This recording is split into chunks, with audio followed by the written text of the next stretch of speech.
Seventh integers ಚಾಪ್ಟರ್ನಲ್ಲಿ ಈಗಾಗಲೇ ನಾವು properties of addition and subtraction of ಇಂಟೀಜರ್ಸನ್ನು ಕಲ್ತಿರೋದ್ರಿಂದ ಈ ವಿಡಿಯೋದಲ್ಲಿ ಪ್ರಾಪರ್ಟೀಸ್ ಆಫ್ ಮಲ್ಟಿಪ್ಲಿಕೇಶನ್ ಆಫ್ ಇಂಟೀಜರ್ಸನ್ನು ಕಲಿಯೋಣ. ಹಾಗಾದರೆ ಇದರಲ್ಲಿ ನಾನು ಪ್ರಾಪರ್ಟಿ ಮೊದಲನೇ ತೊಗೊಳ್ತಾ ಇರೋದು ಏನಪ್ಪ ಅಂತ ಹೇಳಿದರೆ ಕ್ಲೋಸರ್ ಅಂಡರ್ ಮಲ್ಟಿಪ್ಲಿಕೇಶನ್ನ ತೊಗೊಳ್ತಾ ಇದ್ದೀನಿ. ಹಾಗಾದರೆ ಈ ಪ್ರಾಪರ್ಟಿ ಏನು ಹೇಳುತ್ತೆ ಅಂತ ಹೇಳಿದರೆ ನೋಡಿ, ಇನ್ general for any two integers A and B, A into B is an integers ಅಂತ ಹೇಳುತ್ತೆ ಈ ಪ್ರಾಪರ್ಟಿ. ಹಾಗಾದರೆ ನೋಡಿ, ಎ ಮತ್ತು ಬಿ ಅನ್ನುವಂಥ ಎರಡು ನೀವು ಇಂಟೀಜರ್ಸನ್ನು ತಗೊಂಡು ಆ ಎರಡು ಇಂಟೀಜರನ್ನು ಮಲ್ಟಿಪ್ಲೈ ಮಾಡಿದರೆ, ಎ ಇಂಟು ಬಿ ಅನ್ನು ಮಾಡಿದರೆ ಬರುವಂತಹ ಆನ್ಸರು ಸಹ ಏನಾಗಿರುತ್ತೆ, ಇಂಟೀಜರೇ ಆಗಿರುತ್ತೆ. ಹಾಗಾದರೆ ನಾವು ಇದನ್ನು ಒಂದು ಎಕ್ಸಾಂಪಲ್ ತೊಗೊಂಡು ಮಾಡೋಣ. ನೋಡಿ, ಎಕ್ಸಾಂಪಲ್ ನಾನು ತೊಗೊಂಡಿರೋದು ಏನಪ್ಪ ಅಂದರೆ ಎ ಇಸ್ ಈಕ್ವಲ್ ಟು -3 ತೊಗೊಂಡೀನಿ, ಬಿ ಇಸ್ ಈಕ್ವಲ್ ಟು +7 ಅನ್ನು ತೊಗೊಂಡೀನಿ. ಹಾಗಾದರೆ ನಾವೇನು ಮಾಡೋಣ, ಎ ಇಂಟು ಬಿ ಅನ್ನು ಮಾಡೋಣ. ನೋಡಿ, ಎ ಇಂಟು ಬಿ, ಎ ಅಂದರೆ ಏನು, -3 ಇಂಟು +7 ಅನ್ನು ತೊಗೊಂಡಿದ್ದೆ, ಬಿ ವ್ಯಾಲ್ಯೂ +7 ಅನ್ನು ಹಾಕಿದ್ದೀನಿ. ಹಾಗಾದರೆ ಇಂಟು ಇದೆ. ಈಗ ಫಸ್ಟಿಗೆ ಏನು ಮಾಡೋಣ, ಸೈನ್ಗಳನ್ನು ಮಲ್ಟಿಪ್ಲೈ ಮಾಡೋಣ. ಇಲ್ಲಿ ಮೈನಸ್ ಇದೆ, ಇಲ್ಲಿ 7ಗೆ ಪ್ಲಸ್ ಇದೆ. ಹಾಗಾದರೆ ಮೈನಸ್ ಇಂಟು ಪ್ಲಸ್ ಮೈನಸ್ ಬರುತ್ತೆ. 3 7 ಆನ್ಸರ್ ಏನು ಬಂತು, 21 ಬಂದಿದೆ. ಹಾಗಾದರೆ ನಾನು ತೊಗೊಂಡಿದ್ದು ಇಂಟೀಜರ್ಸು -3 7 ಅನ್ನು ತೊಗೊಂಡಿದ್ದೆ. ಅವೆರಡು ಏನಾಗಿದೆ, they are belongs to Z. Z ಅಂದರೆ ಇಂಟೀಜರ್ಸ್ ಆಗಿದೆ. ಹಾಗಾದರೆ ಎ ಇಂಟು ಬಿ ಅನ್ನು ಮಾಡಿದಾಗ ಆನ್ಸರ್ ಏನು ಬಂತು, -21 ಬಂತು. ಆ -21 ಏನಾಗಿದೆ, ಬಿಲಾಂಗ್ಸ್ ಟು ಇಂಟೀಜರೇ ಆಗಿದೆ. ಹಾಗಾಗಿ therefore integers are closed under multiplication ಆಗಿರುತ್ತೆ. ನೋಡಿ, ಇದರಲ್ಲಿ second property commutative property for multiplication. ಹಾಗಾದರೆ ಈ ಪ್ರಾಪರ್ಟಿ ಏನಿದೆ ಅಂತ ಹೇಳಿದರೆ, in general for any two integers A and B, A into B is equal to B into A ಆಗಿರುತ್ತೆ. ನೀವು ಎ ಇಂಟು ಬಿ ಅನ್ನು ಮಾಡಿ, ನೆಕ್ಸ್ಟು ಬಿ ಇಂಟು ಎ ಮಾಡಿ, ಅವೆರಡೂ ಆನ್ಸರ್ಗಳು ಸಹ ಏನಾಗಿರುತ್ತೆ, ಸೇಮ್ ಆಗಿರುತ್ತೆ ಅನ್ನೋದು ಈ ಪ್ರಾಪರ್ಟಿ ಹೇಳುತ್ತೆ. ಹಾಗಾದರೆ ಒಂದು ಎಕ್ಸಾಂಪಲ್ ನಾನು ತೊಗೊಂಡು ಮಾಡೋಣ. ನೋಡಿ, ಎಕ್ಸಾಂಪಲ್ ನಾನು ತೊಗೊಂಡಿದ್ದೀನಿ. ಎ ಇಸ್ ಈಕ್ವಲ್ ಟು -2 ತೊಗೊಂಡಿನಿ, ಬಿ ಇಸ್ ಈಕ್ವಲ್ ಟು -6 ಅನ್ನು ತೊಗೊಂಡಿನಿ. ಮೊದಲಿಗೆ ಏನು ಮಾಡೋಣ, LHS ಅಂದರೆ ಲೆಫ್ಟ್ ಹ್ಯಾಂಡ್ ಸೈಡನ್ನು ತೊಗೊಳ್ತಾ ಇದ್ದೀನಿ. ಎ ಇಂಟು ಬಿ, ಎ ಅಂದರೆ -2 ಇಂಟು ಬಿ ಅಂದರೆ -6 ಅನ್ನು ತೊಗೊಂಡಿನಿ. ಮೊದಲಿಗೆ ಸೈನ್ಗಳನ್ನು ಮಲ್ಟಿಪ್ಲೈ ಮಾಡ್ತೀನಿ. ನೋಡಿ, ಮೈನಸ್ ಇಂಟು ಮೈನಸ್ ಪ್ಲಸ್ 2 6 12 ಆಯಿತು. ಹಾಗಾದರೆ ಎ ಇಂಟು ಬಿ ಅನ್ನು ಮಾಡಿದರೆ ಆನ್ಸರ್ ಏನು ಬರ್ತಾಯಿದೆ, +12 ಬಂದಿದೆ. ನೆಕ್ಸ್ಟ್ ಏನು ಮಾಡೋಣ, ಬಿ ಇಂಟು ಎ ಅನ್ನು ಮಾಡ್ತಾಯಿದ್ದೀನಿ. ಬಿ ಅಂದರೆ ಏನು, -6 ಇಂಟು ಎ ಅಂದರೆ -2 ಹಾಕ್ಕೊಂಡೆ. ಸೈನ್ ಮಲ್ಟಿಪ್ಲೈ ಮಾಡೋಣ. ಮೈನಸ್ ಇಂಟು ಮೈನಸ್ ಪ್ಲಸ್ ಆಯಿತು.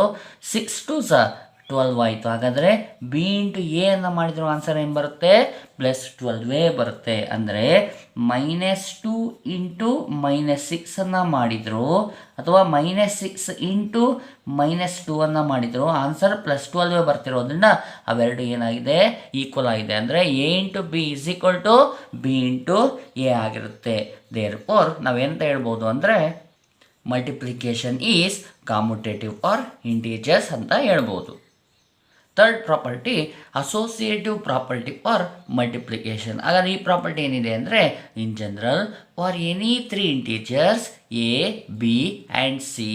ನೋಡಿ, ಏನಿದೆ ಪ್ರಾಪರ್ಟಿ ಅಂದರೆ A into B of into C is equal to A into of B into C ಆಗಿರುತ್ತೆ. ಹಾಗಾದರೆ ಇದನ್ನು ನಾವು ಒಂದು ಎಕ್ಸಾಂಪಲ್ ತೊಗೊಂಡು ನೋಡೋಣ. ನನ್ನ example A is equal to -1, B is equal to 3, C is equal to -8 ಅನ್ನು ತೊಗೊಂಡಿನಿ.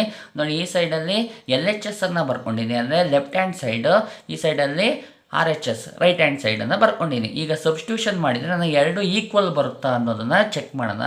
ಓಕೆ, ನೋಡಿ ಮಾಡ್ತೀನಿ.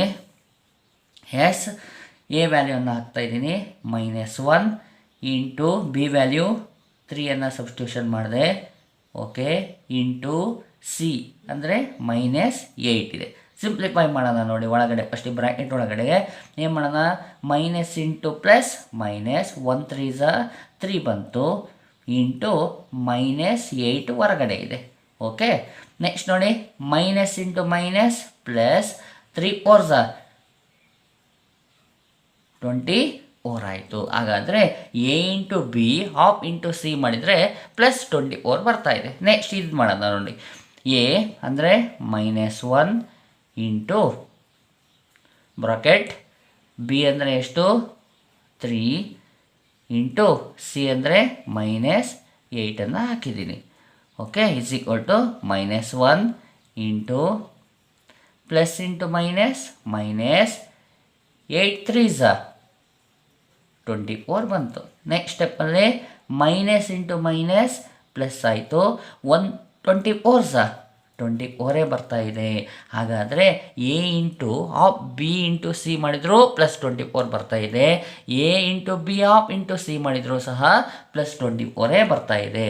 ಅಲ್ಲಿಗೆ therefore -1 into 3 of into -8 is equal to -1 into of 3 into -8 ಎರಡೂ ಸಹ ಈಕ್ವಲ್ ಆಗಿದೆ. ಅಂದರೆ A into B of into C is equal to A into of B into C ಎರಡು ಏನಾಗಿದೆ, ಈಕ್ವಲ್ ಆಗಿದೆ. Therefore multiplication is associative for integer ಆಗಿರುತ್ತೆ. Fourth property distributive property ಆಗಿದೆ. ಇದರಲ್ಲಿ ಡಿಸ್ಟ್ರಿಬ್ಯೂಟಿವ್ ಪ್ರಾಪರ್ಟಿಯಲ್ಲಿ ನಾನು ಮೊದಲನೇ ತಗೊಳ್ತಾ ಇರೋದು ನೋಡಿ, distributive property of multiplication over ಅಡಿಷನನ್ನು ತಗೊಳ್ತಾ ಇದ್ದೀನಿ. ಆದರೆ ಈ ಪ್ರಾಪರ್ಟಿ ಏನು ಹೇಳುತ್ತೆ ಅಂದರೆ, in general for any 3 integers A B and C, ನೋಡಿ ಏನು ಹೇಳುತ್ತೆ ಪ್ರಾಪರ್ಟಿ ಅಂದರೆ A into of B plus C. ನೋಡಿ ಇಲ್ಲೇ ಹೇಳ್ಬೋದು, ನೋಡಿ ಡಿಸ್ಟ್ರಿಬ್ಯೂಟಿವ್ ಪ್ರಾಪರ್ಟಿ ಆಫ್ ಮಲ್ಟಿಪ್ಲಿಕೇಶನ್, ಮೊದಲು ಮಲ್ಟಿಪ್ಲಿಕೇಶನ್ ಓವರ್ ಅಡಿಷನ್ ಅಂತ ಹೇಳ್ತಾರೆ. ಅಂದರೆ ಮಲ್ಟಿಪ್ಲಿಕೇಶನ್ ಮಾಡ್ತಾ ಇದ್ವಿ, ಓವರ್ ಅಂದರೆ ಬ್ರ್ಯಾಕೆಟ್ ಒಳಗಡೆ ಏನಿದೆ ಅಡಿಷನ್ ಇರುತ್ತೆ. ಹಾಗಾದರೆ ಏನು ಬರುತ್ತೆ ನೋಡಿ, ಇಲ್ಲಿ ಇದನ್ನು ಮಲ್ಟಿಪ್ಲೈ ಆಗುತ್ತೆ. ಎ ಇಂಟು ಬಿ ಪ್ಲಸ್ ಬ್ರ್ಯಾಕೆಟಲ್ಲಿರೋದು ಪ್ಲಸ್ ಎ ಇಂಟು ಸಿ ಬರುತ್ತೆ. A into of B plus C is equal to A into B plus A into C ಅನ್ನೋದು distributive property of multiplication over addition ಆಗಿರುತ್ತೆ. ಹಾಗಾದರೆ ಒಂದು example ನಾನು ತೊಗೊಳ್ತಾ ಇದ್ದೀನಿ ನಾನು, ನೋಡಿ A is equal to -2, B is equal to -1, C is equal to +3 ಅನ್ನು ತೊಗೊಂಡಿನಿ. ಹಾಗಾದರೆ ಈ ಪ್ರಾಪರ್ಟಿಯನ್ನು ಚೆಕ್ ಮಾಡೋಣ ಸರಿ ಇದೆಯಾ ಅಂತ. ನೋಡಿ ನಾನು left hand side right hand ಸೈಡನ್ನು ತೊಗೊಂಡಿನಿ. ಓಕೆ, ವ್ಯಾಲ್ಯೂಸನ್ನು ಸಬ್ಸ್ಟಿಟ್ಯೂಷನ್ ಮಾಡೋಣ. ನೋಡಿ ಎ ಪ್ಲೇಸಲ್ಲಿ ಎ ವ್ಯಾಲ್ಯೂ ಹಾಕ್ತಾ ಇದ್ದೀನಿ, -2 ಇಂಟು ಬಿ ಅಂದರೆ -1 ಪ್ಲಸ್ ಸಿ ಅಂದರೆ +3 ಸಬ್ಸ್ಟಿಟ್ಯೂಷನ್ ಮಾಡಾಯಿತು. ನೋಡಿ -2 ಹಾಗೆ ಬರುತ್ತೆ ಇಂಟು ಬ್ರ್ಯಾಕೆಟಲ್ಲಿರೋದನ್ನ ಸಾಲ್ವ್ ಮಾಡ್ಕೊಳ್ಳೋಣ ಫಸ್ಟಿಗೆ. ನೋಡಿ -1 ಹಾಗೆ ಬಂತು, ಪ್ಲಸ್ ಇಂಟು ಪ್ಲಸ್ +3 ಹಾಗೆ ಬಂತು ಅಲ್ವಾ. Yes, -2 into minus plus different sign ಬಂತು ಅಂದರೆ ಸಬ್ಟ್ರಾಕ್ಷನ್ ಮಾಡ್ತೀವಿ. 3ಅಲ್ಲಿ 1 ಅಂದರೆ ಎಷ್ಟು ಬರುತ್ತೆ, 2 ಬರುತ್ತೆ. 3 ಬಿಗ್ಗರ್ ಆಗಿರೋದ್ರಿಂದ ಸೈನ್ ಏನು ಬರುತ್ತೆ, +2 ಆಗೋಯಿತು. Okay, minus into plus minus 2 2 4 ಬಂತು. ಹಾಗಾದರೆ A into of B plus C ಅನ್ನು ಮಾಡಿದರೆ -4 ಬರ್ತಾ ಇದೆ. ನೆಕ್ಸ್ಟ್ ಆರ್ ಎಚ್ ಎಸ್ ಅನ್ನು ಮಾಡೋಣ. ನೋಡಿ ಎ ಅಂದರೆ ಎಷ್ಟು, -2 ಇಂಟು -1 ಪ್ಲಸ್ ಎ ಅಂದರೆ -2 ಇಂಟು ಸಿ ಅಂದರೆ +3. ಎಸ್, ಬ್ರ್ಯಾಕೆಟ್ ಇರೋದು ಸಾಲ್ವ್ ಮಾಡೋಣ. ನೋಡಿ ಮೈನಸ್ ಇಂಟು ಮೈನಸ್ ಪ್ಲಸ್ ಆಗೋಯ್ತು, 2 1 2 ಬಂತು ಆನ್ಸರು. ಪ್ಲಸ್ ಇಲ್ಲಿ ನೋಡಿ ಮೈನಸ್ ಇಂಟು ಪ್ಲಸ್ -2 3 6 ಬಂತು. ಇಲ್ಲಿ ಬ್ರ್ಯಾಕೆಟ್ ಹಾಕ್ತೀನಿ, ಯಾಕಂದರೆ ಇಲ್ಲಿ ಹೊರಗಡೆ ಪ್ಲಸ್ ಇದೆ, ಮೈನಸ್ ಇರೋದನ್ನ ಬ್ರ್ಯಾಕೆಟ್ ಹಾಕಬೇಕು. ನೆಕ್ಸ್ಟ್ ಸ್ಟೆಪ್ಪಲ್ಲಿ 2 ಪ್ಲಸ್ ಇಂಟು -6 ಬಂತು. ಇಲ್ಲಿ ನೋಡಿ 2ಗೆ ಪ್ಲಸ್ ಇದೆ, ಇದು ಮೈನಸ್ ಇದೆ, ಪ್ಲಸ್ ಮೈನಸ್ ಅಂದರೆ ಸಬ್ಟ್ರಾಕ್ಷನು. ಹಾಗಾದರೆ 6ಅಲ್ಲಿ 2 ಹೋದರೆ 4 ಬಂತು. 6 ಬಿಗ್ಗರ್ ಆಗಿರೋದ್ರಿಂದ 6ನ ಸೈನು -4 ಬಂತು. ಹಾಗಾದರೆ A into B of into A into C ಅನ್ನು ಮಾಡಿದಾಗ ಆನ್ಸರ್ ಏನು ಬರ್ತಾ ಇದೆ, -4 ಬರ್ತಾ ಇದೆ. ದೇರ್ಫೋರ್ ಎರಡು ಸೇಮ್ ಬಂತು, -1 -4 -4 ಬಂತು. ಹಾಗಾಗಿ -2 into of -1 plus 3 is equal to -2 into -1 plus -2 into 3 ಆಗಿರುತ್ತೆ. ಹಾಗಾಗಿ ನಾವೇನು ಹೇಳ್ಬೋದು ಫೈನಲ್ ಆಗಿ ಅಂದರೆ multiplication over addition is distributive for integers ಅಂತ ಹೇಳ್ಬೋದು. ನೋಡಿ ಡಿಸ್ಟ್ರಿಬ್ಯೂಟಿವ್ ಪ್ರಾಪರ್ಟಿಯಲ್ಲಿ ಸೆಕೆಂಡ್ ಪ್ರಾಪರ್ಟಿಯನ್ನು ತೊಗೊಳ್ತಾ ಇದ್ದೀನಿ, distributive property of multiplication over subtraction. ಹಾಗಾದರೆ ಈ ಪ್ರಾಪರ್ಟಿ ಏನು ಹೇಳುತ್ತೆ ಅಂದರೆ, in general for any 3 integers A B and C, ನೋಡಿ ಇಲ್ಲಿದೆ A into of B minus C is equal to A into B minus A into C ಆಗಿರುತ್ತೆ. ಹಾಗಾದರೆ ಇದಕ್ಕೊಂದು ಎಕ್ಸಾಂಪಲನ್ನು ತೊಗೊಂಡು ನಾವು ಚೆಕ್ ಮಾಡಿಬಿಡೋಣ. ನೋಡಿ example A is equal to -1 ತೊಗೊಂಡಿನಿ, B is equal to -2, C is equal to 3 ಅನ್ನು ತೊಗೊಂಡಿನಿ. ಈ ವ್ಯಾಲ್ಯೂಸನ್ನು ಇದರಲ್ಲಿ ಸಬ್ಸ್ಟಿಟ್ಯೂಷನ್ ಮಾಡಿ ಚೆಕ್ ಮಾಡಿ ನೋಡೋಣ ಏನಾಗಿರುತ್ತೆ ಅಂತ. ಎಲ್ ಎಚ್ ಎಸ್ ಮತ್ತು ಆರ್ ಎಚ್ ಎಸ್ ಎರಡನ್ನೂ ಸಪ್ರೇಟಾಗಿ ತೊಗೊಂಡು ಎ ಬಿ ಸಿ ವ್ಯಾಲ್ಯೂನ ಸಬ್ಸ್ಟಿಟ್ಯೂಷನ್ ಮಾಡಿ ಸಿಂಪ್ಲಿಫೈ ಮಾಡಿದರೆ ನೋಡಿ ಎರಡಕ್ಕೂ +5, ಇದಕ್ಕೂ ಸಹ +5 ಬರ್ತಾ ಇದೆ. ಹಾಗಾಗಿ ನಾವೇಂತ ಹೇಳ್ಬೋದು ಅಂದರೆ -1 into of -2 minus +3 is equal to -1 into -2 minus of -1 into 3 ಅಂತ ಹೇಳ್ಬೋದು. Therefore multiplication over subtraction is distributive for integers ಆಗಿರುತ್ತೆ. ಈ ರೀತಿಯಾಗಿ ನೀವು ವೆರಿಫೈನ ಮಾಡ್ಕೋಬೋದು. ನೆಕ್ಸ್ಟ್ ನೋಡಿ ಮಲ್ಟಿಪ್ಲಿಕೇಶನ್ ಬೈ 0. ಹಾಗಾದರೆ ಏನು ತಿಳ್ಕೊಳ್ಳೋಣ.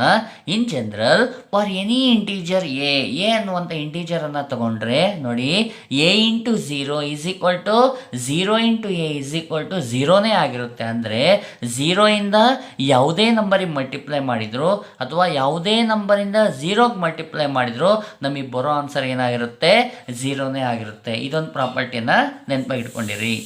ನೋಡಿ ಇದರಲ್ಲಿ ಲಾಸ್ಟ್ ಪ್ರಾಪರ್ಟಿ ಮಲ್ಟಿಪ್ಲಿಕೇಟಿವ್ ಐಡೆಂಟಿಟಿ. ಹಾಗಾದರೆ ಈ ಪ್ರಾಪರ್ಟಿ ಏನು ಹೇಳುತ್ತೆ ಅಂದರೆ in general for any integer A into 1 is equal to 1 into A is equal to ಏನೇ ಆಗಿರುತ್ತೆ. ಅಂದರೆ ನೋಡಿ ಯಾವುದೇ ನಂಬರಿಗೆ 1ಅನ್ನು ಮಲ್ಟಿಪ್ಲೈ ಮಾಡಿದ್ರು ಅಥವಾ ಯಾವುದೇ ನಂಬರಿಂದ 1ಅನ್ನು ಮಲ್ಟಿಪ್ಲೈ ಮಾಡಿದ್ರು, ಯಾವುದೇ ನಂಬರಿಂದ 1ಗೆ ಮಲ್ಟಿಪ್ಲೈ ಮಾಡಿದ್ರು ಆನ್ಸರ್ ಏನು ಬಂದಿರುತ್ತೆ ಅದೇ ನಂಬರ್ ಬರುತ್ತೆ. ಹಾಗಾಗಿ ನಾವೇಂತ ಹೇಳ್ತೀವಿ 1 ಈಸ್ ದ ಮಲ್ಟಿಪ್ಲಿಕೇಟಿವ್ ಐಡೆಂಟಿಟಿ ಅಂತ ಹೇಳ್ತೀವಿ. ನೋಡಿ ಒಂದು ಎಕ್ಸಾಂಪಲ್ ತೊಗೊಳ್ತೀನಿ ನಾನು. Example A is equal to -7 ಅಂತ ತೊಗೊಳ್ತೀನಿ. ನೋಡಿ ಈಗ ಏನು ಮಾಡೋಣ, ಎ ಇಂಟು 1ಅನ್ನು ಮಾಡ್ತೀನಿ. ಅಂದರೆ -7 ಇಂಟು 1 ಮಾಡಿ, ಮೈನಸ್ ಇಂಟು ಪ್ಲಸ್ ಮೈನಸ್ 7 1 7 ಬರ್ತಾ ಇದೆ. ಅದೇ ರೀತಿ 1 ಇಂಟು ಎ ಅನ್ನು ಮಾಡ್ತೀನಿ. ನೋಡಿ 1ಗೆ -7ಅನ್ನು ಮಲ್ಟಿಪ್ಲೈ ಮಾಡ್ತೀನಿ, ಪ್ಲಸ್ ಇಂಟು ಮೈನಸ್ 1 7 7 ಬರ್ತಾ ಇದೆ. ಅಂದರೆ ನೋಡಿ 1ಇಂದ -7ಗೆ ಮಲ್ಟಿಪ್ಲೈ ಮಾಡಿದರೆ -7 ಬರುತ್ತೆ, -7ಇಂದ 1ಗೆ ಮಲ್ಟಿಪ್ಲೈ ಮಾಡಿದರೆ ಅವಾಗೂ -7 ಬರುತ್ತೆ. ಅಂದರೆ -7 ಇಂಟು 1 ಮಾಡಿದ್ರು, 1 ಇಂಟು -7 ಮಾಡಿದ್ರು ನಮಗೆ ಆನ್ಸರ್ -7 ಬರ್ತಿರೋದ್ರಿಂದ ನಾವೇಂತ ಹೇಳ್ತೀವಿ 1 ಈಸ್ ದ ಮಲ್ಟಿಪ್ಲಿಕೇಟಿವ್ ಐಡೆಂಟಿಟಿ ಅಂತ ಹೇಳ್ತೀವಿ. ಇಷ್ಟು ಪ್ರಾಪರ್ಟಿಗಳನ್ನು ನೆನಪಲ್ಲಿ ಇಟ್ಕೊಂಡಿರಿ.